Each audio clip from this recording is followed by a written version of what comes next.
Looks like I need to talk aloud to myself for a few minutes before starting, because I always start in my customer service voice and end in a Rosa Diaz voice.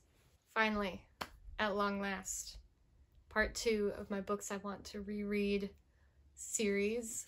In the previous part, I talked about books that I want to reread that are standalones, and I just want to reread them for kind of no particular reason other than I love them. However, this one, these are tactical rereads. So this is going to be books I want to reread as parts of different series, which either have books coming out or have recently come out. So in that, this is also kind of an upcoming new releases I'm excited about video, which is fun. Honestly, in putting this video together and writing everything down also helped me very much more clearly organize my priorities for my arcs, because they are still coming in faster than I can read them.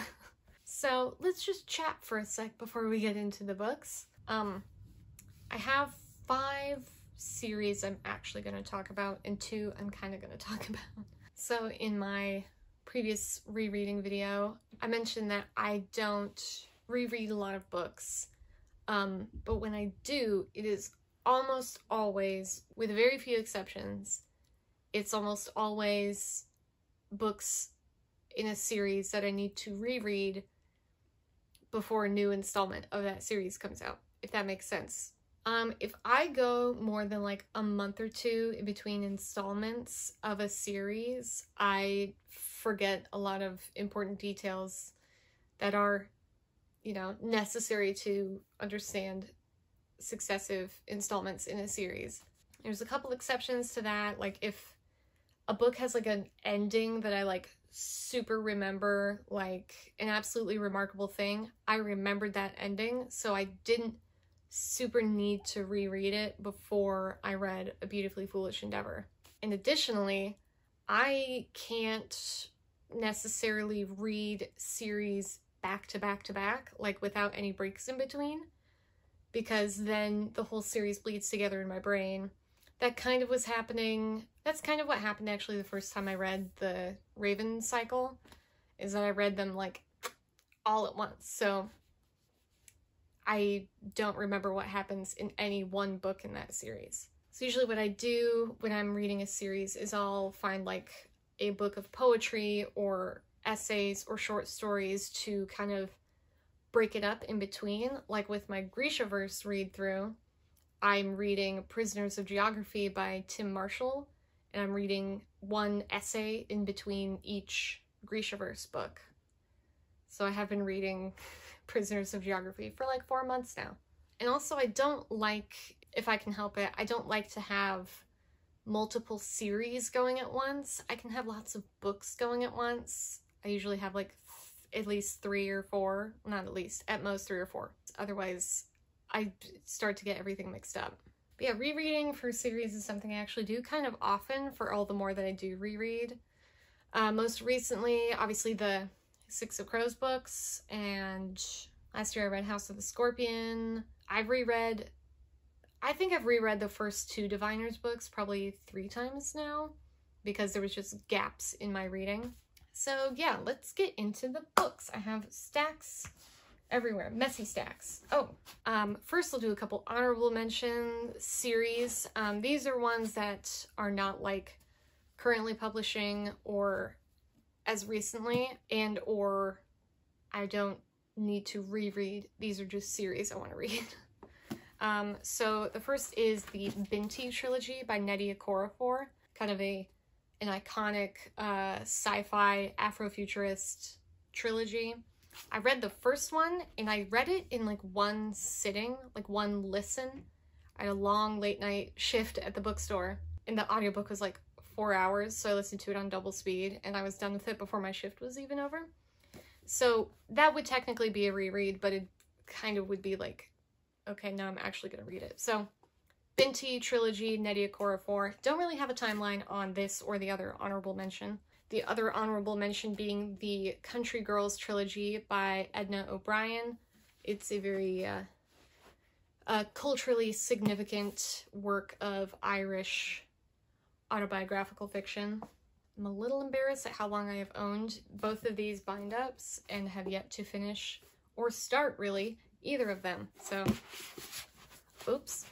Now, the ones with more of a schedule, probably this one has the least amount of schedule of all of these, and that is the Poppy War trilogy by R.F. Kuang. I don't have the Poppy War, which I have read, but I do have this old arc of the Dragon Republic, which has now been out for a couple years. August of 2019. Eek.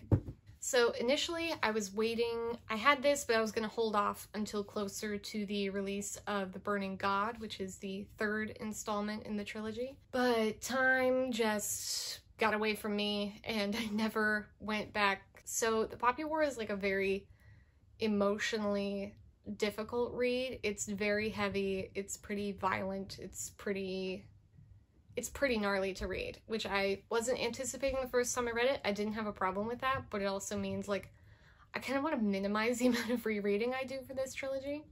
So my initial plan was to just wait until closer to the release of The Burning God, and then I would read Poppy War, Dragon Republic, Burning God kind of closer together, not needing any rereading. But then Burning God came and went like last summer, last fall, and I completely biffed that plan. So, you know, my initial plan was to read for a release, which has now come and gone by some measure. So it's just kind of gone to the back burner a little bit, but I think one or both of my library apps has the audiobooks, so I might audiobook Poppy War, Eyes, Dragon Republic, something about The Burning God. So that is my B. Right, the next series reread, it's just one book that I need to reread, and that is Aristotle and Dante Discover the Secrets of the Universe, to then be followed by Aristotle and Dante Dive into the Waters of the World, which is coming out in October, sometime soon. In any case, I initially read the first Aristotle and Dante in like October of 2018, and I loved that book. That's one that a lot of people adore, rightfully so. So then, right after reading it, I looked on Goodreads and saw that there was a sequel that had been kind of in that weird publication limbo for years. At the time it was called something like There Will Be Other Summers or something like that. So it's kind of one of those that I was surprised. I would have been shocked if it ever came out. And it's going to come out, allegedly. So I was so excited. I went to the bookseller Facebook groups. I was like, hey, is anyone getting an arc of the new Aristotle and Dante that's coming out this fall? Everyone's like, no, we don't have one, but it's available for request on Edelweiss. And I was like, sick, say no more. So I went through the whole rigmarole of creating an Edelweiss account, which is an unnecessary pain. So I requested my little Aristotle and Dante arc, denied out of hand, which was such a bummer because every time I looked on NetGalley, it wasn't there. But then a couple weeks ago, I checked NetGalley again and it was there. So I put in a request, fingers crossed, and I got it. So that one I'm very excited about, and I can just go ahead and read that whenever I want to. I'm very excited about that one. That one, it's gonna be either Aristotle and Dante or another one that I'm gonna talk about in a sec that I read like next week. Right, this one is going to be probably maybe the farthest out of these because we don't have an actual release date.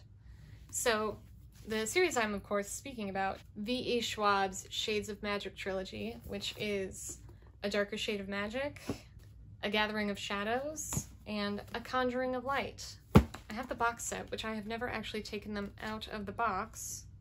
And I think this is a map? How fun is that? I've literally never opened that. Cute. Okay, V.E. Schwab has been talking for quite a while on social media about the Threads of Power series she has coming out at some point. She's a busy woman. She has a lot of things going on. So we're not going to pressure her, even though we really want a release date. I initially read these summer of 2018. These were literally the first audiobooks I ever listened to, which I think is why I'm so attached to these books. I absolutely love them. So Threads of Power is going to be a sequel series to the Shades of Magic trilogy. We don't know that much about it other than the first sentence and the fact that the surviving characters from this trilogy are going to be in that series. So this one's probably the furthest out, but also as soon as we get a release date for these, I'm definitely going to be on the ball about rereading these, because these are deceptively long. Like, one of these audiobooks is over 20 hours long. So definitely need to do a good amount of pre-planning to make sure I have time to read all of these before Threads of Power comes out. But I'm very excited. But that remains to be seen. Another series that I'm probably going to try to get to sooner rather than later is the As the Shadow Rises trilogy. Okay, so I definitely called it the As the Shadow Rises trilogy. It is not called that. It's called the Age of Darkness trilogy.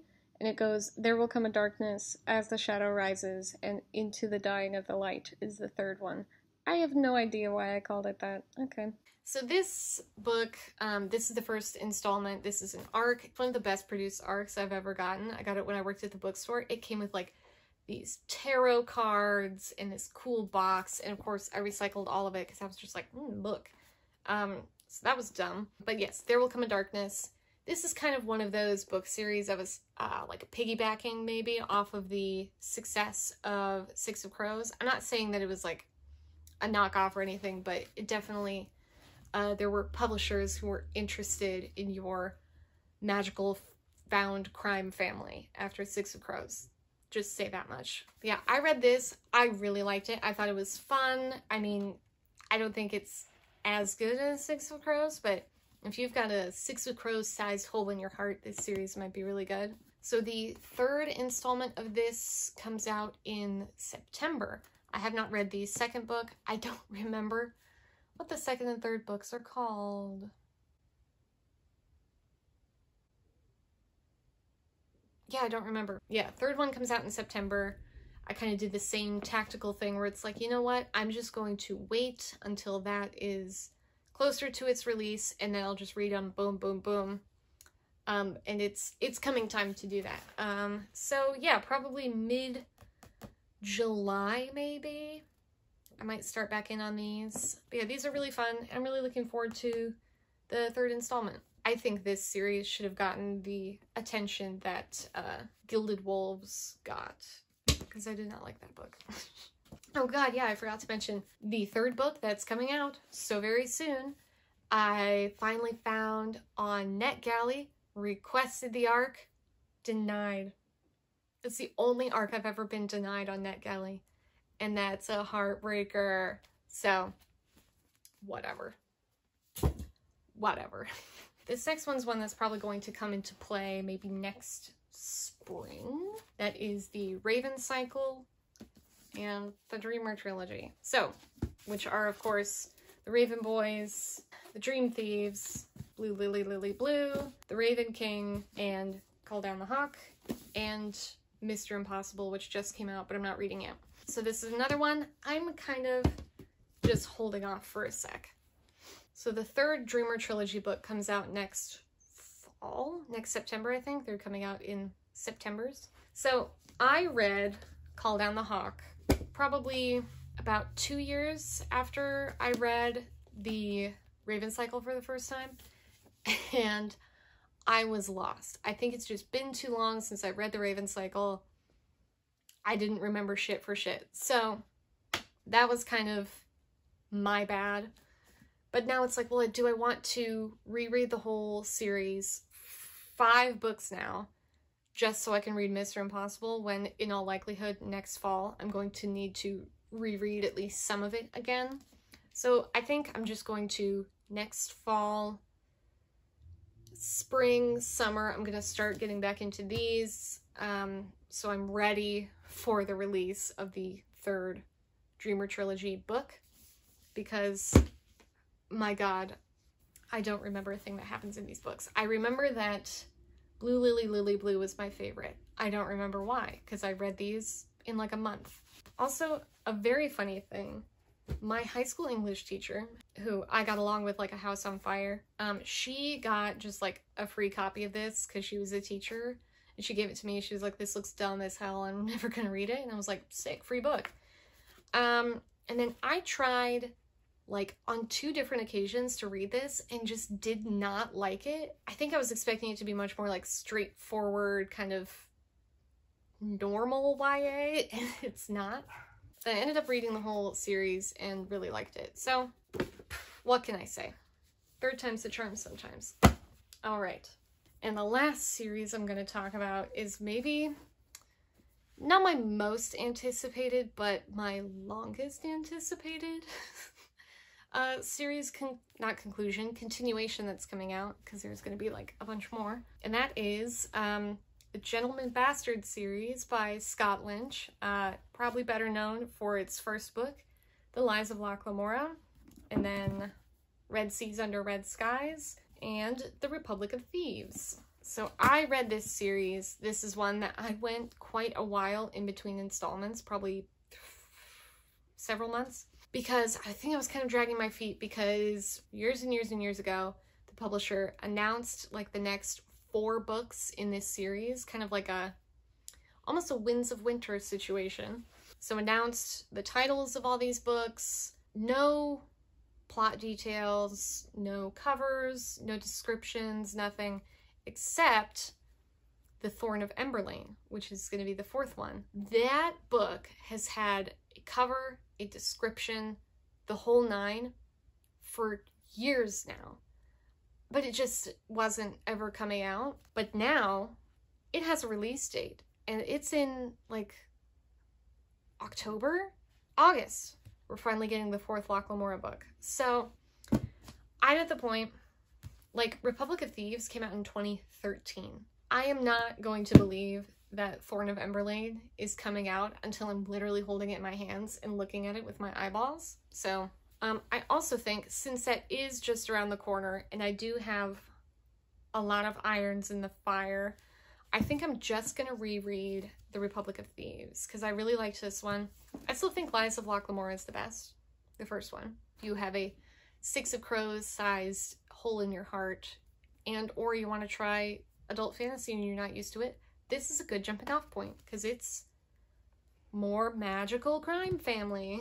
But I liked it, but I didn't love Red Seas Under Red Skies. I really liked Republic of Thieves. I just read this like last year, but I need a refresher.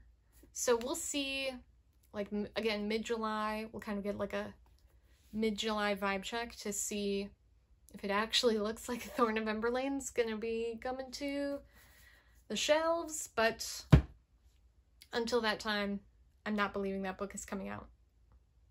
I can't hope too much. So yes, that is some of my very immediate reading plans. Again, not a firm TBR, but TBR adjacent. My next video will probably be a little while, because I'm going away for the weekend this weekend. Not that anyone is holding their breath, but that will probably be my June wrap up, which is going to be weird, because this month has been weird. It's been a struggle. Long books, good books, long books. So yeah, that is all I have. Thank you for watching. Bye.